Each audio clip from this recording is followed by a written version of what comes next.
Hello and welcome to Narrative Tales, where I take my sessions from our favorite dice rolling game and turn it into a story that we're trying to tell. So if you don't have the time to sit down and listen to a long actual play session, or you simply want to hear a nice story, sit down and listen to this episode of Narrative Tales. In the last session, the party went to complete a mission that they were offered to by Lydia of the Shadow Fist. The mission was to go to a farm and figure out what's going on with the farmer's cattle. The farmer's cattle had been disappearing from the herd and sometimes being found mutilated at the farm. They traveled down into the forest, walked some distance till they found a cabin where they were met with a man that told them to leave. After some attempts at negotiation, the man had enough and transformed into a werewolf. Upon slaying the creature, his daughter walked out of the cabin, and the party had to deal with that. Drock took it upon himself to send what was left of the family to Artemis at the compound. As the party rings in a new day, they start the day with a little hair of the dog. Drock still chooses to sit alone and reflects on recent interactions. A bloodshot-eyed Reuven with ragged clothing steps into the tavern. He's dirty and his hair unkempt. He either slept on the ground or didn't sleep at all. He spots the party and sits down with Albus and Phaelus. Nice of you to join us again. Want to tell us where you've been? I had something to go deal with. What's up with the sourpuss over there? Oh, we went and killed a werewolf yesterday and turns out it had a family. Now he's sulking over it. Oh, nice. Hey, Drock, you ready to go? No. Y'all go on without me. I'm gonna hang out here for a bit. Well, alright then. What are we doing for the day? I say we go see if Lydia has anything for us to do. I know there's a few more things we haven't completed yet. The party heads to the Shadow Fist compound once again to see Lydia. Hey guys. You, glaring at Reuven. Where's Drock? He's still feeling sorry for himself over everything that happened yesterday. It happens to the best of us sometimes. What can I help you with today? While we wait on Drock to get over himself, we were looking for something we could do. You're needing work, huh? Coincidentally, something just came up. You lot ever been to Overmont? The party looks around at each other. No. As you know, Cloria is a port city. According to what we've been told, when the fall happened, Azlaprith, the ancient flying city, fell here, and the people who survived or were nearby built Cloria on top of the ruins. It is also taught to us that as Azlaprith fell from the sky, it split into two. The other half fell into a large lake once called Sia. The water level rose so much that it connected itself to the sea. This is how we now live in a port city to the Sea of Dulwich, a massive bay of sorts. The half that fell into Sia lay at rest at the bottom of the Dulwich Sea. Overmont, our sister city, is a city teeming with aquatic humanoids living beneath the surface. They have a society just as we do. The work I have for you there is a merchant vessel that was sunken some miles from Overmont. It contains some important trade documents that need to be retrieved. If you're up to the task, take the ferry to Overmont, do some sightseeing while you have the chance, gather some information pertaining to the location, possibly get some sort of transportation to the location, and go retrieve the documents. This is an opportunity that most will never get. We have been given provisions to have you safely enter the waters to complete the mission. If you're up for the task, the city of Cloria would be very grateful. What do you say? Let's do it. Great, take these supplies. The rings will allow you to breathe underwater, but be sure to wait until you're in the water to put them on. The wands will allow you to communicate under the water. It's a bit hard to speak under there without you sounding a little bit funny. Lydia mockingly waves her fingers across her lips and tries to speak. Reuven looking a bit timid. I don't swim so well. Don't swim, just sink. You'll figure it out from there. The party heads out to Rochester Port, finding a large ferry boat, and catch a ride. After a 2-hour ride out into the middle of the ocean, the ferryman stopped the boat. We're here. The sound of angelic echoing singing can be heard as they ready themselves to drop into the water. The water in front of the ferry is breached and a large geyser shoots up. The deep singer is here to join us today. Hello! Before jumping in, Albus puts on his ring. Immediately he starts heaving, choking and gasping for breath. He is drowning in the air. Reuven quickly grabs the ring and rips it off of him. She did tell us to wait until we were in the water to put the rings on. Everyone jumps in the water, and as they're treading water, they realize something. Hey, how are we supposed to get down? That's a long swim. Ah, I almost forgot. Catch! The ferryman tosses a thick rope with 2 metal balls attached at the ends to each of them. Upon catching them, they begin to sink beneath the waters, quickly putting on their rings. Albus begins trying to talk to Reuven and Phelis, but is unable. He remembers and quickly pulls out the wand and uses it on each of them, allowing all of the members to understand and communicate with one another. As the party descends into the depths, the light from the surface slowly begins to dissipate as it is unable to reach the depths. Just as the light dims to near complete darkness, globules of light below the party begin to slowly become brighter. The lower they go, the more of the city becomes visible. The city of Overmont, once a piece of the great Aslaprith, sits at the bottom of the ocean. Large, ancient structures stand as if preserved in time for 2 millennium. The water must have tampered the blow from the fall and preserved much of the city. Various sea creatures swim about through the structures and around like birds. An amalgamation of people swimming, riding on aquatic beasts, doing everyday business on the ocean floor. There is life here. There is an entire city thriving on the ocean floor. Coming closer to the ocean floor, the pressure from the immense depths allows the party to let go of the weights without floating upwards.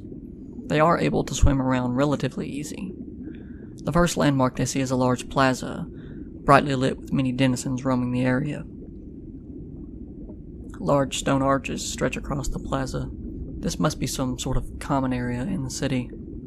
Let's head down there and see if maybe we can find a place to talk to people. Swimming down into the plaza, the first thing to notice is that the majority of buildings don't have doors. People move from place to place freely. It doesn't take long before a moderately trafficked place is found. Above the threshold, the business is inscribed with Barnacle's Breach. Entering the place, a now apparent pub has a bar, as well as some seating for patrons. An older-looking Triton man stands behind the bar. Behind him on the wall are large copper contraptions. The party, interested in how the whole thing works, approaches the bar. How does all that behind you work? I can show you. Do you have coin? Enough coin is given, and the Triton turns to the machines and begins pulling long-handled levers. With each lever pull, the machine moves about, taking these custom corked glass bottles and piercing the corks with a needle-like metal tube. From the tube, the water is sucked out, and out comes a liquid, filling the bottle entirely with different colored liquids. As each of these drinks are prepared, they are handed across the bar. Having drinks under the sea is a bit challenging. I built this machine and these special corks that have a valve in them. The machine pushes the liquid into the bottle, and it can be drank from the cork. Of course, I had to design the drinks to be complemented by the saltiness from the water as it is sucked in from the outside from drinking it. The party consumes the drinks, noticing that as they drink, the bottle continues to be filled with surrounding water, watering their drinks down. The flavor changes as you drink until the saltiness is too much to handle. Then you're done. I make the drinks very flavorful with this in mind. So I can see that you're not locals. What are you air breathers doing down here? We were tasked with retrieving some important document from a ship that sank close by. We're here hoping we could get some information, maybe acquire some transportation and get directions. You're speaking of the Greetham, the big merchant vessel that went down on the edge of the Esware Trench. Yes, that one. You'll have to head across the Ivory Atoll Reef to the east. The trench is just past it to the east. As far as transportation is concerned, it would probably be best to rent some seahorses. They're easy enough to find. There's one just a few blocks down, actually, and then all you have to do is head east. You'll see it. Big ship, big hole. The party finishes their drinks and begins making their way to the seahorses that they were told about. Paying a few gold to the stablemen, they take their seahorses and head out to their destination. Leaving town in the direction they were pointed, they come up upon the Ivory Atoll Reef. The Ivory Atoll Reef, located in the shallower portion of the sea, is an expansive location of all sorts of sea life swimming around and through the bright neon oranges, purples, whites, and reds of the reef. In their travels, nothing that strikes them as dangerous is seen, or at least doesn't reveal itself. After a while on a ride across the scenic view that is the reef, they find themselves at its end. Peering over its edge into the sandy floor below, they can clearly see the large merchant ship. with its torn apart mast, teeters on the edge of a gaping hole, the S-Ware Trench. Taking a weary look about the area for danger, Reuben spots a shadow in the distance crossing to the party's flank. It's hard to make detail, but it seems fairly large, and unlike any normal aquatic life they've seen around. Albus, you go and retrieve the document. Me and the big guy'll be on lookout duty. Albus moves across the ocean floor to the ship, stopping at the edge of the deck to dismount and swim. The hull with words, "Greetham," painted across it, sits just on the edge of the trench. One heavy burst of current would send it over the edge. Albus makes his way onto the deck, being careful as to not to disturb anything too much. He looks towards the stern of the ship, where 2 staircases lead up to a higher deck in the rear. Between the staircases is a small hallway that leads to a door.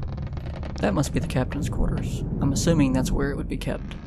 Albus makes his way to the door, slowly pushing it open. Random items and trinkets float freely about the space, but many of the important pieces within the room have been wisely anchored to the floors and walls of the cabin. The captain's desk, being one of them, sits firmly anchored in the rear center of the room. He makes his way around the desk and begins investigating each compartment within the desk. One by one, he pulls each of the drawers. Seems most of the important things stored here were taken by the captain, but a few have random items. One of the drawers he pulls open in the center of the desk seems to be a little more difficult. It must have been slightly tweaked when the ship hit the floor bed. He gives it one strong pull and the entire drawer pulls free, floating in space. Nothing of use was in that drawer, but looking past it seems to be another compartment that was obfuscated from view until that drawer was pulled out. Albus opens the compartment to find a long metal tube, capped at both ends. This has to be it. He swims out of the cabin and back onto the ship proper. He stands on the edge of the deck, holding up the document to display to the rest of the group. As he does this, Reuben sees the shadow that he had seen earlier appear behind Albus. It is quickly making its way towards him. The long body of the creature leads to a large alligator-like head. It quickly pushes past him, knocking him off balance and sending him into a tumble to disorientate him. The documents tumble off into the waters around, and the spooked seahorse runs off some distance away. The creature quickly wheels around to finish the job on Albus. It opens its large mouth wide and charges toward him, revealing a set of large, saw-like teeth. Before the creature can reach him, though, a familiar angelic sound is heard before the massive deep singer well that came to greet them earlier rams the creature into the boat, saving Albus from becoming its next meal. The creature, now disoriented, flees. The vessel, being struck, begins to tip inwards into the trench before falling into the depths of the unknown. Albus peers over the trench and watches the large boat disappear into the inky blackness below. He waits for a moment, and notices 2 green points of light begin swirling around and coming up towards the edge of the trench. After they get close enough, Albus begins making out the details of the creatures emerging from the darkness below. As the ceratoidae emerge from the dark abyss of the trench, their massive serpentine forms ripple through the water, illuminated by eerie bioluminescent tendrils that cast an unsettling glow. Their iridescent scales and glowing ridges create a haunting, almost hypnotic display, while their large predatory eyes pierce the darkness with a menacing intelligence. The nest has been disturbed. These fish-headed humanoids begin advancing towards Albus, one of them flashing a bright light from the glowing appendage hanging from their head. Fortunately, Albus is able to shield his eyes enough that he does not succumb to its blinding light. The other slams into Albus, causing pain to shoot through his body. Panicking, Albus pulls out a bow and shoots at one of the ceratoidae, but as the arrow slips through the water, it is set off course, missing it. Phelis and Reuben make a dash to Albus to protect him. The ceratoidae both make spear attacks at the party, but only successfully landing one. Albus, feeling defenseless, quickly moves behind Reuben. Phelis and Reuben then quickly make quick work of the 2 ceratoidae. After the fight is completed, Albus retrieves the freely floating document, jumps back on a seahorse, and the party makes their way back to Overmont, where they return their rented seahorses and make their way back to the surface. Walking into the Shadowfist compound, Lydia welcomes them. "I wasn't expecting you back all so soon. How did it go?" "We got the documents from the ship, but we stirred up some creepy fish people from the trench." Reuben holds up one of the drinks from the barnacle's breech. "I saved his life, and I'm the one who can't swim. I also took one of these for the road." "Excellent. Here's a reward." Lydia pulls out the reward for the quest, and as she glares at Reuben, she hands the reward to Albus. "Go dry off.